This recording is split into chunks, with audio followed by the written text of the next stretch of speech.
3 children went to a crowded beach in broad daylight and simply never came home.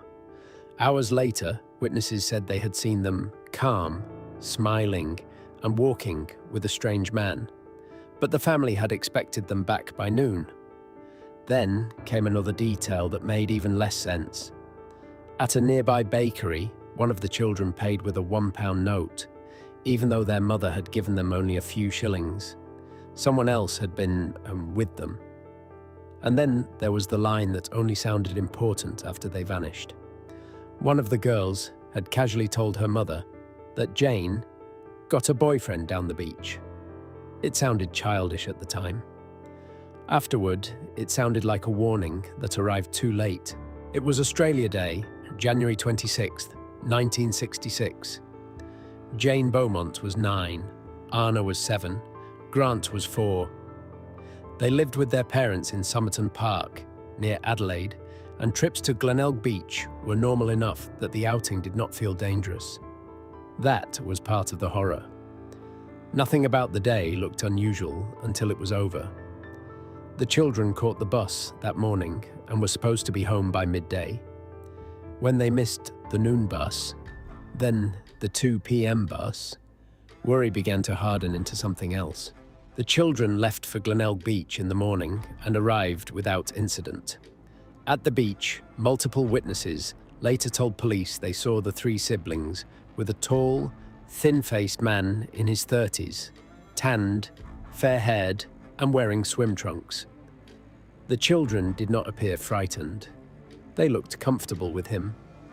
That alone disturbed investigators, because their parents described Jane as shy. One witness said the man asked whether anyone had gone near the children's things because their money was missing. Then he changed clothes while the children waited for him.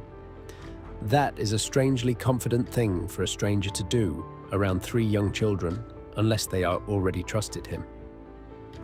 Later, witnesses saw the group leave the beach together. Then came the bakery stop. Jane bought pasties and a meat pie with a £1 note. The shopkeeper knew the children and said they had not bought that kind of food before. More importantly, they should not have had that kind of money. Police believed it had been given to them by someone else. After that, they were gone. There was one possible sighting later that day. A postman who knew the children said he saw them walking alone, holding hands and laughing, already late but seemingly unconcerned. Then he later changed his statement and said he may have seen them in the morning instead. One of the few reliable sightings collapsed under its own uncertainty. Almost every detail in this case points in one direction and then slips away. The children were seen relaxed with an unknown man. That suggests familiarity, but no one could identify him. The children were expected home by noon, yet one sighting placed them much later in the day. But that witness later doubted his own timeline. Jane used money she did not have, which suggests help, bribery, or grooming. And Arnna's remark about a boyfriend down the beach suggests this man may not have approached them for the first time that day. There was no confirmed struggle, no confirmed screams, no bodies, no clothing, no trace at all. That absence is what makes the case feel wrong, even now.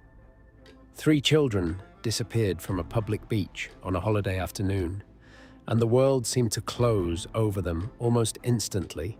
Police first assumed the children were nearby and had lost track of time. Then the search widened fast. Beachfront areas, sandhills, nearby buildings, water, roads, rail lines, even the airport were checked. Within a day, the whole country knew their faces.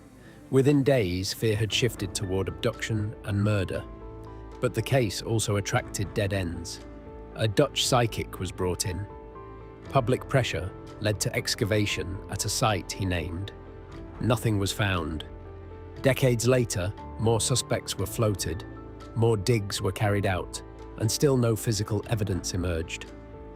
The South Australian government eventually offered a $1 million Australian reward, but even that did not break the silence. More recently, authors and investigators have publicly argued for Harry Phipps as a likely suspect, pointing to alleged links, a reported sighting of Jane's purse, and excavations tied to his properties. But those claims remain allegations, not a solved case, and even a new dig in February 2025 reportedly found nothing. The simplest theory is still the one investigators leaned toward early. The children were groomed, or at least quickly reassured, by an adult man they either recognized or were persuaded to trust. He gave them money, he kept them calm, and he got them away from a public place without causing alarm. Other ideas have surfaced over the years. Drowning, opportunistic abduction, a local offender with prior access to the beach. But the known facts keep circling back to the same image. 3 children behaving as if the man beside them was safe. The hardest question is not why the Beaumont children disappeared. It is how. How do 3 siblings vanish from a crowded beach in daylight, leave behind a trail of witnesses, and still never leave behind a single confirmed trace? There is still no answer for who gave them that money. No answer for whether the boyfriend down the beach was a childish phrase or the first glimpse of the man who took them. And no answer for where Jane, Arnna, and Grant went in the final gap between being seen and being lost forever.